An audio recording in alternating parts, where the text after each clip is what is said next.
Es ist kein Geheimnis, dass jemand, der Geld braucht, zu extremen Maßnahmen bereit ist. Ich bin nicht moralisch korrupt genug, um zu morden, aber ich war trotzdem verzweifelt genug, Dinge zu tun, die dem nahe kommen.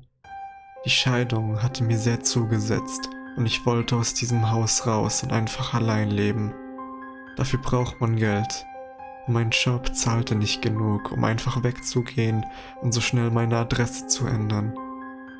Rückblickend war es vielleicht nicht so klug, nach einem Job im Dark Web zu suchen.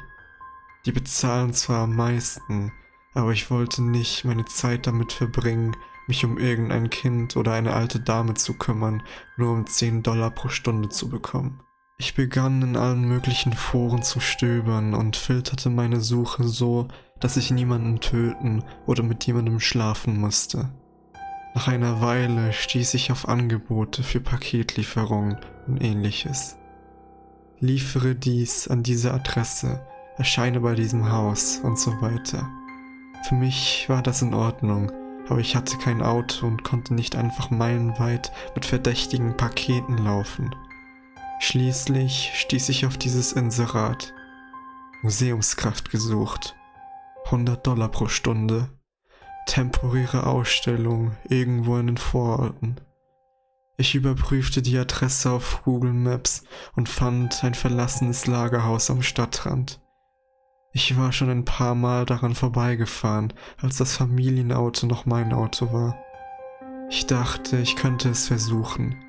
Vielleicht war es zeitgenössische Kunst, Voodoo-Statuen oder verfluchte Objekte. Ich glaube nicht an so etwas. Also war es für mich wirklich kein Problem. Es hieß, ich müsste unter der Woche von 11 bis 17 Uhr dort sein und sonntags habe ich frei. Die Ausstellung würde ungefähr 3 Monate dauern. Ich rechnete schnell nach. $100 pro Stunde, 6 Stunden am Tag, 6 Tage die Woche, 3 Monate lang. Das würde sicherlich für eine Kaution und ein gebrauchtes Auto reichen, dachte ich. Das würde ausreichen, um über die Runden zu kommen. Ich ging die möglichen seltsamen Implikationen dieses Inserats durch. Vielleicht war das Museum eine Tarnung für Menschenhandel, Drogenhandel oder andere illegale Dinge. Ich weiß nicht einmal, warum ich vielleicht sagte. Das war sicher der Fall.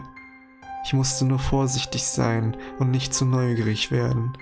Oder vielleicht wurde die Ausstellung von einem exzentrischen Millionär veranstaltet, der seine zweifelhaften Antiquitäten zeigen wollte. Wie auch immer. $100 sind $100. Ich antwortete und bekam sofort eine Rückmeldung. Nächste Sache, die ich weiß. Ich war eingestellt.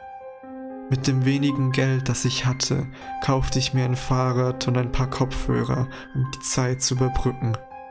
Ich kam an einem Montag um 10 Uhr im Lagerhaus an, voller Vorfreude, den Job zu beginnen, um mein Geld zu verdienen. Ich hatte nicht erwartet, dass es so leer sein würde. Das Lagerhaus war innen riesig, aber die ausgestellten Objekte waren sehr wenige. Meistens Gemälde, die die Wände bedeckten und einige hölzerne Statuen, extrem hoch. Sie reichten fast bis zur Decke des Lagerhauses und ich konnte ihre Gesichter kaum erkennen. Alle waren irgendwie nach unten gebeugt, fast so, als würden sie als Riesen aufpassen, um uns nicht zu zertrampeln. Auch einige Notizbücher waren ausgestellt. Die meisten hatten Zeichnungen oder Kritzeleien. Sie waren nicht außergewöhnlich. Ich konnte wirklich nicht sagen, was ich ansah. Ich sah einige unbekannte chirurgische Instrumente. Sie sahen fast mittelalterlich aus. Daneben ein paar gewöhnliche Scheren. Ich dachte zuerst, es sei ironisch oder einfach ein Kunstwerk, aber die blass wirkende Frau, die mich hereingeführt hatte, sagte mir, dass diese speziellen Scheren authentisch und extrem wichtig seien. Ich konnte das Alter der Frau nicht genau bestimmen. Sie war asiatisch, ihre Haut klar und leuchtend.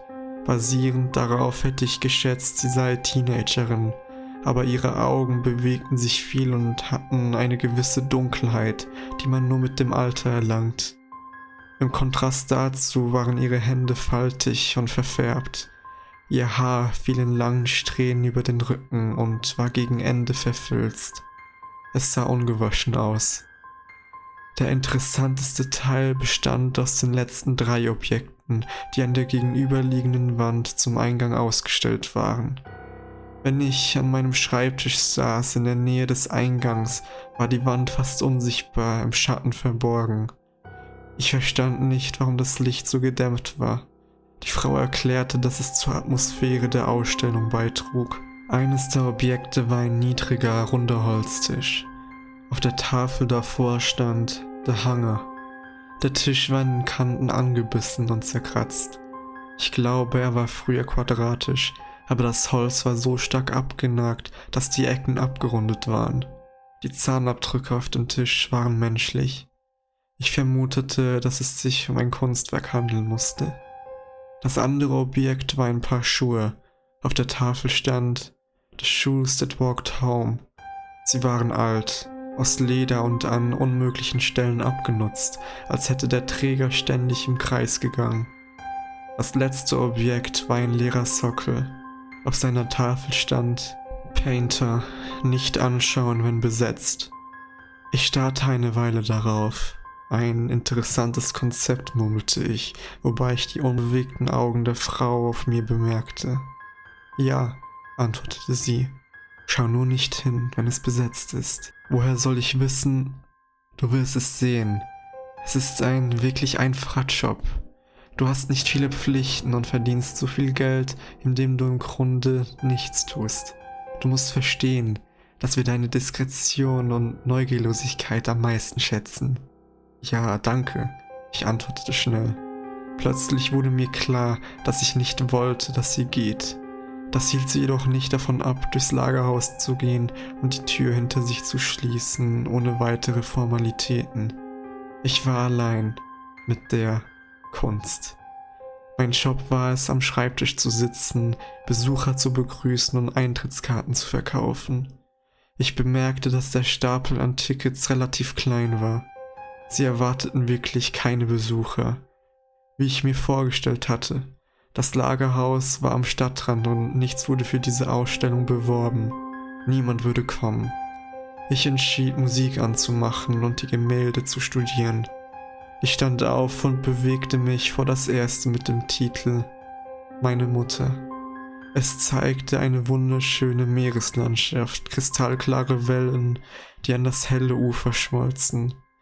Es war die Art von Szenerie, die man vor einem Sturm findet, so hell und doch unheilvoll, als wüsste sie, was sie erwartet. Ich konnte jedoch keine Spur einer Frau entdecken. Gerade als ich zum nächsten Gemälde weitergehen wollte, verspannte sich mein Nacken. Es ist unmöglich zu beschreiben, der plötzliche, alarmierende Drang wegzulaufen, die Panik, die sich in der Brust aufbaut. Ich hatte Angst, mich umzudrehen, und doch hasste ich es, mit dem Rücken zum Raum zu stehen. Ich atmete tief durch. Ich zähle bis 3. 1, 2, 3. Ich drehte mich nicht um. Ich hielt den Blick auf das Gemälde meiner Mutter, aus Angst, dem Impuls nachzugeben, zurück zu meinem Schreibtisch zu laufen.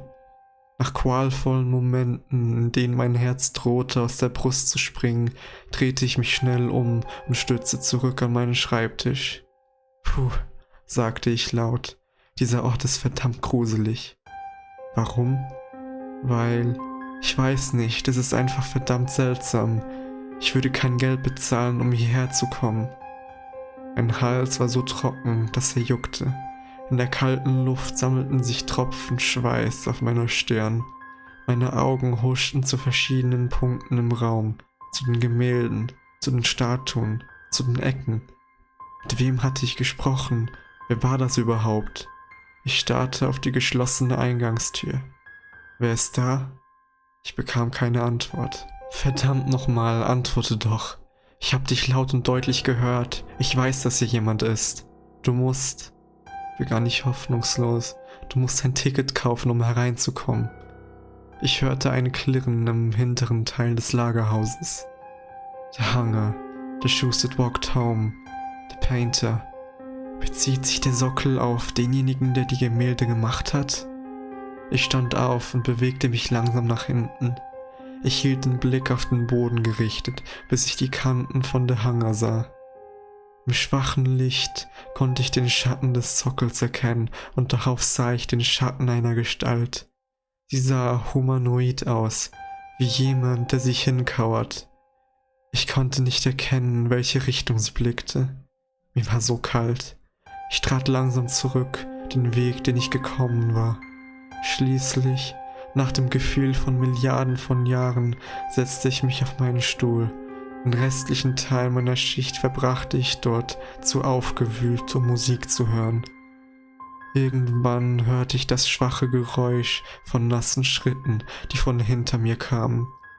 Weißt du, wenn du klein bist und anfängst, den Gang deiner Familienmitglieder zu erkennen, während sie die Treppe hinaufkommen, wie du den beschwingten Gang deines kleinen Bruders von den langsamen, schweren Schritten deines Vaters unterscheiden kannst. Diese Schritte klangen, als wären diese beiden Muster kombiniert, fast wie hinkend. Sie dauerten ein paar Sekunden, dann verschwanden sie, ohne ein bestimmtes Ziel zu erreichen. Ich schwor mir selbst, dass ich am nächsten Tag kündigen würde. Doch als ich in jener Nacht die Banküberweisung sah, dachte ich, dass es eigentlich kein so schlechter Job war.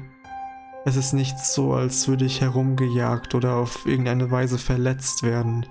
Ich musste einfach nur sitzen. Ich träumte jedoch davon, dass diese Schritte mich schließlich erreichten. Es ist Dienstag und während ich dies schreibe, kann ich sie noch schwach im hinteren Teil hören. Ich hoffe nur, dass sie meine Diskretion zu schätzen wissen.